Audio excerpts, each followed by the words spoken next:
A fonte de Deus. E aí, pessoal, tudo bem? Aqui é o pastor Marcos Botelho, sou pastor na cidade de São Paulo e professor de interpretação bíblica desde 2005. E bem-vindo ao nosso curso Gênesis, a origem da palavra de Deus. Se você está assistindo isso no YouTube, não deixa de assinar o canal, de curtir o vídeo, assim você está falando para as redes sociais que esse vídeo é importante, esse tipo de conteúdo. Mas se você quer estudar assim para valer, aqui eu não consigo responder as perguntas, não tenho controle, o YouTube ele distribui do jeito que ele quer, mas você pode entrar aqui embaixo e se inscrever de forma gratuita e lá você vai estar num curso que a gente tem, que é esse conteúdo e conteúdo extra, aonde você vai poder ter um certificado no final desse curso. Eu vou responder pessoalmente qualquer dúvida que você tiver e também a gente vai poder caminhar lá juntos ali numa comunidade de pessoas que estão estudando.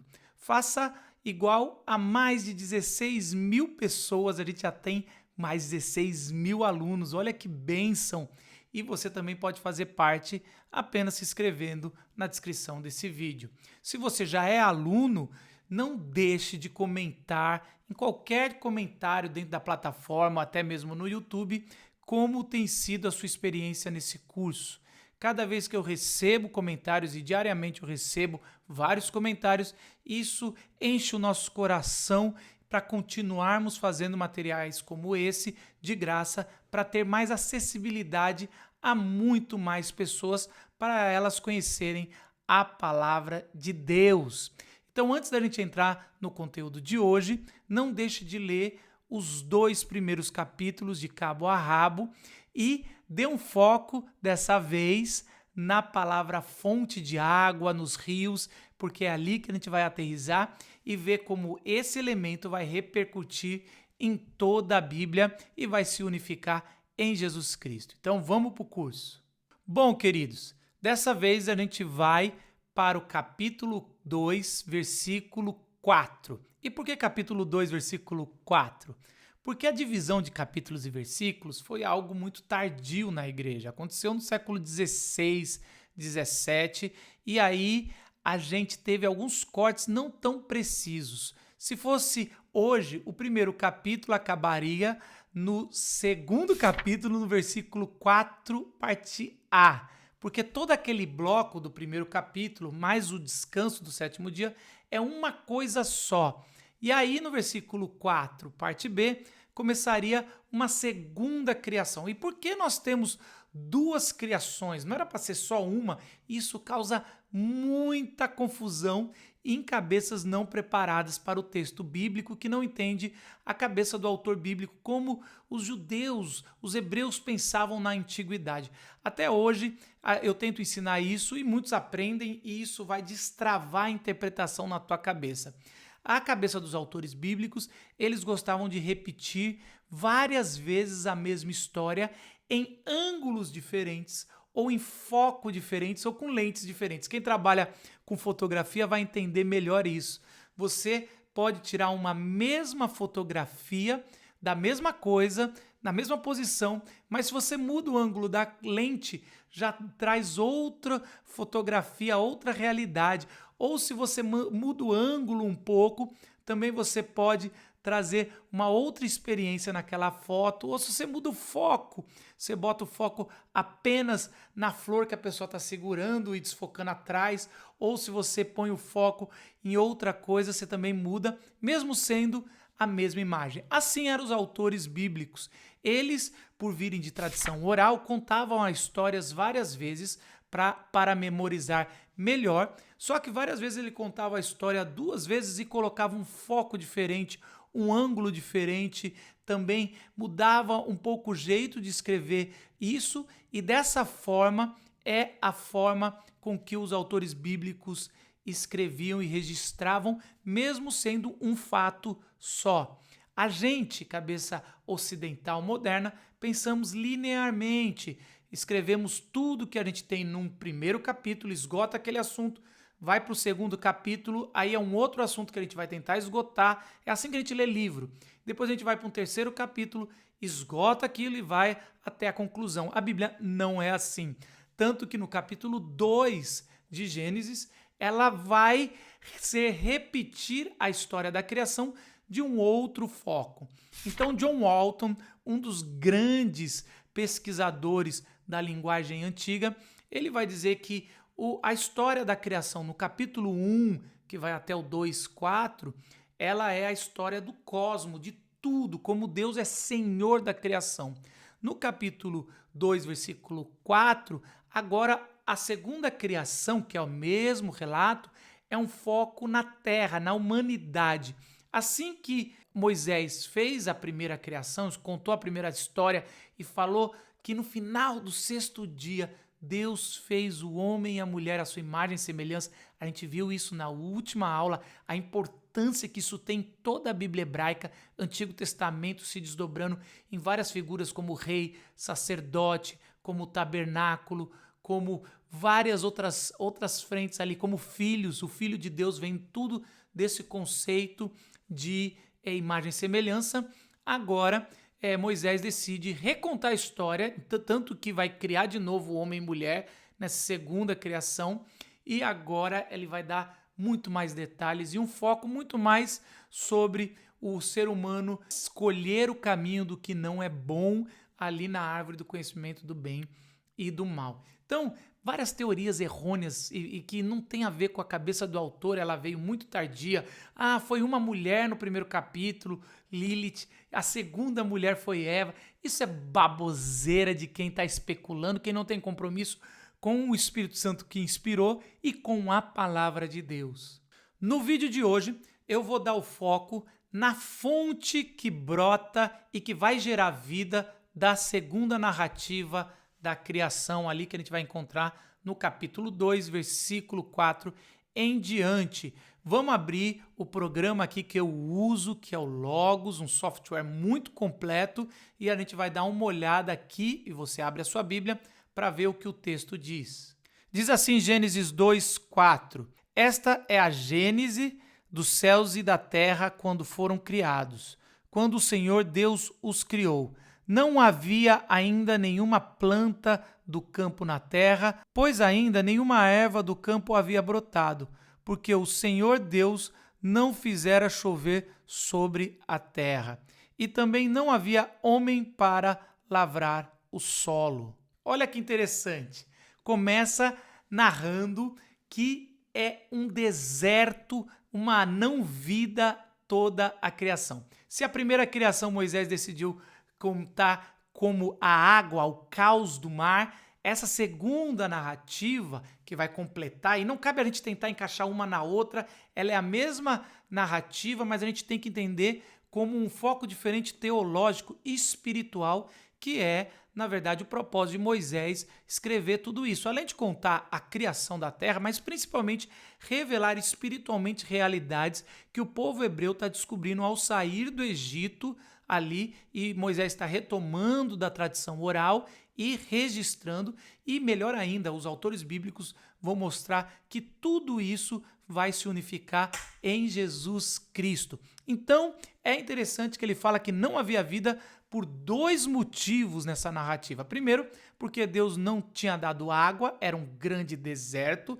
Então você vê que muita quantidade de água, como a primeira narrativa, gera morte. Só quem se perdeu em alto mar vai assistir Pi, aquele filme muito legal, que você vai ver que gera morte. Mas falta de água é também um sinônimo de morte, um deserto. Quem se perde no deserto também provavelmente vai morrer. Então Deus é a quantidade ideal de água. Ele fala que não havia vida porque não havia chovido ou brotado água, e também porque não havia ser humano para cultivar ali o jardim, a criação. Então, olha só, na segunda narrativa já demonstra que o ser humano é co-criador ou co-governante, reina já. O ser humano ainda não tinha sido criado para também cultivar e ajudar a criação nesse reinado com Deus. Se Moisés colocou que o homem e a mulher eram a imagem e semelhança na última parte ali da criação, no 6º dia, agora ele já começa a narrativa dizendo que a vida não podia existir porque o homem não estava governando junto com Deus. Olha que interessante.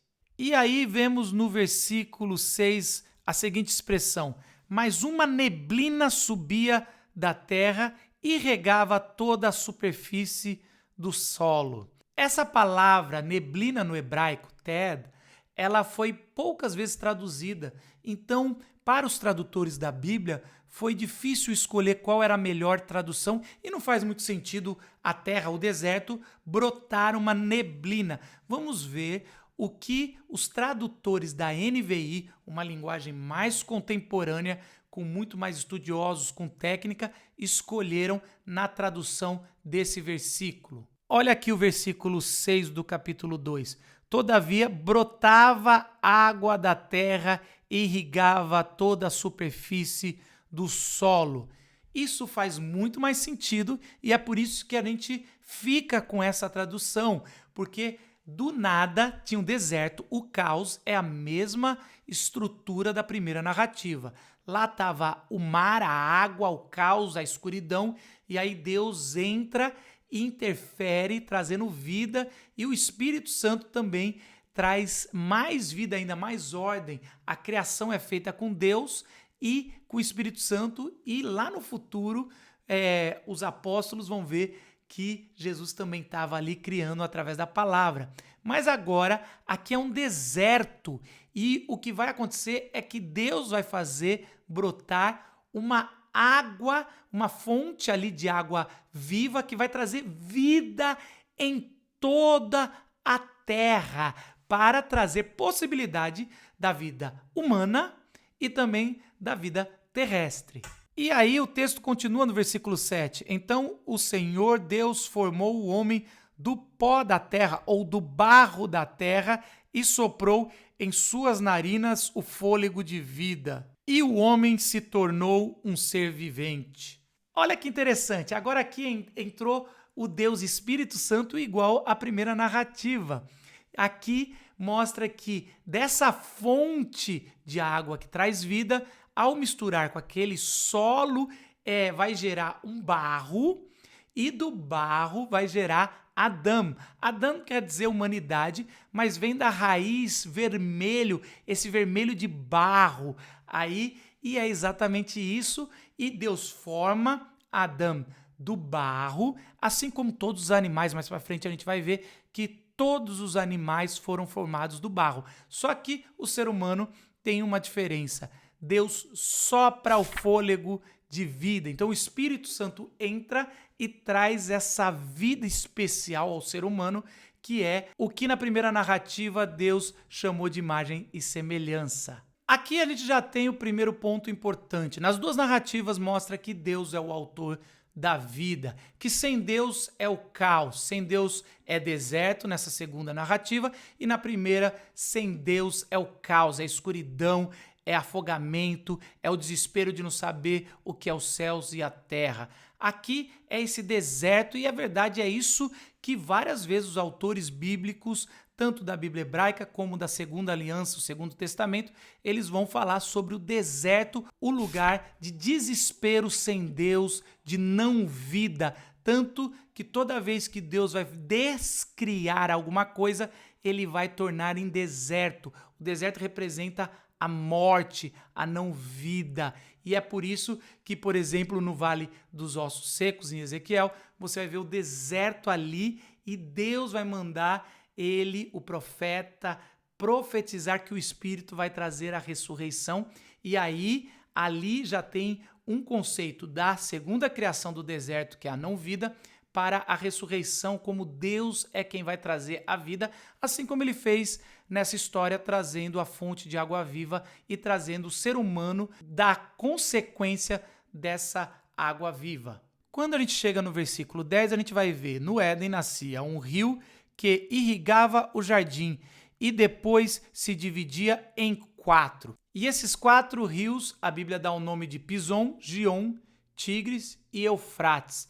E a gente, na nossa cabeça moderna, já acha que isso é uma dica geográfica. Então, por muito tempo, muita gente ficava tentando, primeiro, unificar esses rios, descobrir que rio é Gion, que rio é Pison, o Tigres e Eufrates era mais fácil, e entender aonde tem essa intersecção, aonde esse rio se encontrava, porque a hora que a gente encontrasse a fonte desses 4 rios importantes para aquela região, a gente iria encontrar o Éden, que hoje ficaria mais ou menos ali na região do Iraque. Então, vários arqueólogos, tipo Indiana Jones, iam procurar o Éden perdido ali, aonde está a presença de Deus e tem querubins fechando e também uma espada de fogo. O fato é o seguinte, o estilo de narrativa dos autores bíblicos, ainda mais essa narrativa que tem estrutura poética, ela é indireta, ou seja, ela só coloca detalhes para revelar, para trazer uma ponte para coisas espirituais e teológicas.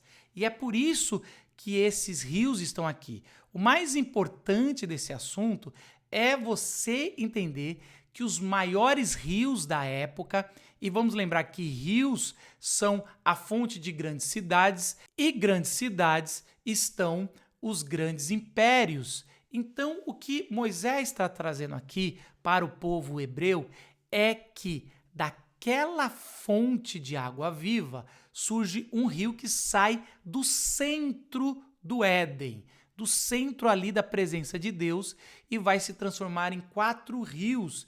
E o primeiro público que está ouvindo essa narrativa de Moisés, ele entendeu muito bem o recado, porque as grandes nações ímpias ali em volta daquele tempo eram a Babilônia, o Egito, na Etiópia também tinha, e todas essas nações eram banhadas por esses rios. E o que Moisés está querendo dizer é que Deus está por trás até mesmo das nações ímpias e até mesmo do Egito. Agora você imagina o povo hebreu que saiu de 400 anos de escravidão, lendo essa história e pensando, Deus, por que você não tirou esse rio, né? Por que você realmente não fechou?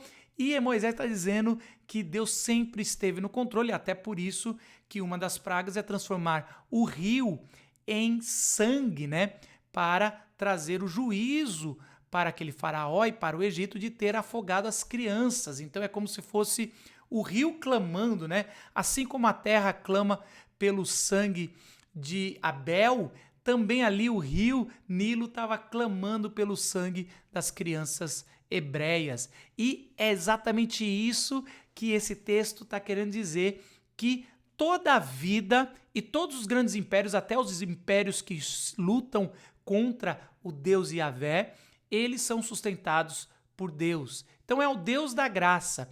Eu sempre ouvi de um professor meu que às vezes quando a gente fala que não acredita em Deus é usar a graça de Deus contra o Deus da graça, usar toda a inteligência, a vida, o fôlego, a nossa história para falar eu não acredito em Deus, eu quero blasfemar contra Deus, é usar a graça de Deus, da gente ter vida, inteligência, poder falar, poder respirar, contra o Deus da graça. Olha que interessante, Deus é tão gracioso que ele deixa até, ele sustenta essas nações por um bom tempo, até o seu cálice de ira transbordar, e é o que acontece com o Egito, por isso que o povo sai depois de Deus fazer essas 10 descriações, né? As 10 pragas ali até a praga final, que é a morte do primogênito, para que ele possa salvar o primogênito Israel, porque é isso que Êxodo vai dizer ali no começo. Eu não estou dizendo que todos aqueles rios são figurados, muito pelo contrário. Eu estou dizendo que toda essa informação de rios, e falando que um vai para um lugar muito rico, com ouro, dizendo sobre nações poderosas, tem um significado muito claro que Moisés está querendo dizer que Deus está no controle de todas as coisas, até mesmo das nações inimigas do seu povo. E é ele, através dessa fonte de vida, que gera vida a toda a criação. Agora eu gostaria de ir em Gênesis 3, versículo 8. Quando ouviram a voz do Senhor Deus, que andava no jardim pela virada do dia. É interessante que esse versículo 8 vai falar sobre essa voz de Deus que ia ao encontro do ser humano todo fim de dia, mais ou menos igual à primeira narrativa, que todo final de dia contava na criação, Deus ia até lá e olhava e via que era muito bom, um tipo de admiração no final do dia. E aqui parece que continua essa mesma ideia, que no final do dia o Senhor ia, e essa palavra, essa expressão da voz do Senhor é o vento que mexia as folhas, né? A voz e trovão e vento muitas vezes é usada na mesma expressão para falar do Senhor. Então, eles viram que Deus ia naquele encontro marcado que tinha no meio do jardim, ali, do lado da fonte, do lado daquele poço de água, para encontrar com o ser humano. E é interessante isso, porque várias vezes Jesus vai usar as parábolas do Senhor que vem no final do dia para a gente vigiar, aquele Senhor que vai, o Senhor da vinha, visitar para ver. Às vezes acontecia com um tempo mais estendido, às vezes acontecia de forma diária, mas sempre vai ter essa narrativa que surge aqui do Senhor sempre vindo como um encontro marcado que Deus tinha com Adão e Eva, sempre no final do dia. Várias vezes esse detalhe importante passa desapercebido pela gente. Toda segunda narrativa de criação mostra que ali no Jardim do Éden tem um lugar central que está a fonte, o poço de água viva que trouxe vida a toda a criação. Ali também está a árvore da vida e a árvore do conhecimento do bem e do mal. E ali Deus se encontra todos os dias com o ser humano, ali com Adão e Eva. E isso é importante, por quê? Porque provavelmente ali toda a narrativa da serpente e a mulher, essa tentação, ela aconteceu ali diante da árvore do conhecimento do bem e do mal, no centro, no mais sagrado. É como se fosse o santo dos santos do tabernáculo e também do templo, aquele lugar onde é a presença de Deus, e é ali que toda a narrativa que acontece ali de Gênesis 3 da queda é onde é narrado todo esse episódio. E por que é importante a gente entender essa geografia ali que a mulher comete e depois o homem, os dois cometem esse pecado diante da fonte de água viva, ali da água que vai trazer vida, e por isso eles vão ter que ser expulsos para não estar mais perto da árvore da vida e, de certa forma, só usufruir dessa fonte de água viva através das consequências dela. Porque a gente vai ver essa fonte da segunda criação sendo várias vezes repetidas pelo próprio autor Moisés em Gênesis e em Êxodo na sua própria história.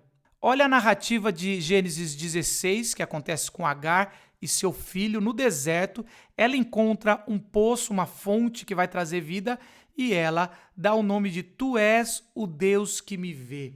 Olha só, Agar tinha tido um filho com Abraão a pedido de Sarai, que era senhora dela, ela era escrava de Sarai, e aí Sarai ficou com ciúmes, expulsou Agar e condenou ela e o filho à morte no deserto, e ela encontra uma fonte que vai trazer vida, e ali Deus vai prometer que dele também será uma grande nação, também terá 12 tribos, e ali vai ter a bênção de Deus. Mas o mais interessante é esse encontro, de novo se repetindo, com o poço de água viva ali, e poço e fonte é a mesma palavra ali no original. E aí, ela encontrando essa fonte de água viva no deserto, é uma história que está se repetindo, mostrando de novo que a história está sendo revertida ali, e por isso que Agar fala que Deus vê ela, porque Deus não desistiu, e várias vezes essa história ela é repetida, sendo revertida, tudo o que aconteceu ali com Eva, e que tem essa peculiaridade sempre com uma mulher importante na narrativa. A gente também vai ver em Gênesis 24:15, antes que ele terminasse de orar, surgiu Rebeca, filha de Betuel, filho de Milca, mulher de Naor, irmão de Abraão, trazendo no ombro um cântaro. Olha só, de novo, do lado do poço, a mulher de um patriarca é encontrada, e a história dessa mulher vai se reverter, e também ela vai trazer de novo a esperança da promessa feita por Abraão, agora para Isaac. E ali do lado daquele poço que traz vida, vai ser esse encontro entre o servo e essa mulher que tem esse cântaro, e ali ela tem a graça de Deus que a encontra e vai abençoar a vida dela, e através da vida dela vai trazer esperança de novo a toda a criação. Vemos também em Gênesis 29, versículo 10, mostrando como Jacó, o terceiro patriarca, encontra sua esposa Raquel. E esse encontro acontece do lado de um poço, quando ela tira a pedra da boca do poço e deu de beber às ovelhas de seu tio Labão. E ali, Jacó, que está fugindo do seu irmão, encontra Raquel, e depois a gente vai ver toda a história com Labão, toda aquela confusão, mas o mais importante é que Raquel é da linhagem também da promessa, e ali a vida dela é resgatada do lado daquele poço de água, e também a esperança de Israel, né? Jacó vai virar Israel, a esperança de Israel vai começar a ser retomado por causa desse encontro. Tá vendo que Moisés está colocando por querer encontros importantes com mulheres importantes do lado de uma fonte de água. Mas você sabe que o próprio Moisés conta a própria história também, que ele encontrou a sua esposa do lado de um poço. Êxodo 2,16 diz o seguinte: elas foram buscar água para encher os bebedouros e dar de beber ao rebanho de seu pai. Moisés, porém, veio em auxílio delas e deu água ao rebanho. Também Moisés vai contar que ele encontrou a sua esposa Zípora também do lado de uma fonte d'água. É lógico que aquela região é desértica e muitos desses encontros aconteciam do lado de um poço. A vida acontecia, a cidade era construída muito, as tribos, mas Moisés está colocando esses relatos repetidos com mulheres importantes ali para mostrar como é importante esses encontros. E por que isso? Porque os apóstolos, principalmente o apóstolo João, vai pegar toda essa narrativa, principalmente a narrativa de Gênesis 2, que a gente está lendo, para descrever que Jesus é a fonte de água viva. Então, olha só como o próprio Jesus e o apóstolo João, ele fez isso. Ali na primeira narrativa da criação já tinha Deus, já tinha o Espírito Santo, e o apóstolo João vai dizer que ele era a palavra da criação. Agora, no capítulo 2, que vai ter o deserto e ali Deus dá a fonte e o Espírito Santo sopra na narina do ser humano, vai colocar também Jesus, que é aquela água que brota na narrativa que tem do lado de um poço, do poço de Jacó, com a mulher samaritana. João 4,15 fala o seguinte: se você conhecesse o dom de Deus e quem lhe está pedindo água, você lhe teria pedido e ele lhe teria dado água viva. O que é essa água viva? Essa água viva é a água do Jardim do Éden, a água que vai gerar vida para toda a criação. E Jesus está fazendo essa metáfora, e aliás essa história é muito bem construída, é uma mulher que está com cântaro, é igualzinho às histórias que a gente lê em Gênesis. Essa é a beleza da história em Jesus. Agora ele escolhe uma mulher que não é uma esposa de patriarca. Ela é uma mulher samaritana, desprezada pelo povo judeu. Ela é uma mulher que tem uma moral duvidosa, com vários maridos ali, estava morando com alguém que não era seu marido, mas mesmo assim Jesus fala que a água viva e revela para ela que ele é a fonte de água viva. E tinha que ser por ali porque os samaritanos só acreditavam no Pentateuco e era meio mudado ali porque o resto eles não tinham assumido como Bíblia Sagrada. Então Jesus ele vai no texto que está em comum para eles e usa esse texto da fonte de água viva. E ela entendeu isso porque ela vai discutir teologicamente de forma profunda. Um pouquinho mais à frente, no versículo 13 do capítulo 4 de João, Jesus respondeu: quem beber desta água terá sede outra vez. A água do poço ali de Jacó. Mas quem beber da água que eu lhe der nunca mais terá sede. Ao contrário, a água que eu lhe der se tornará nele uma fonte ou um poço. Aqui também, de novo, é a mesma tradução de água a jorrar para a vida eterna.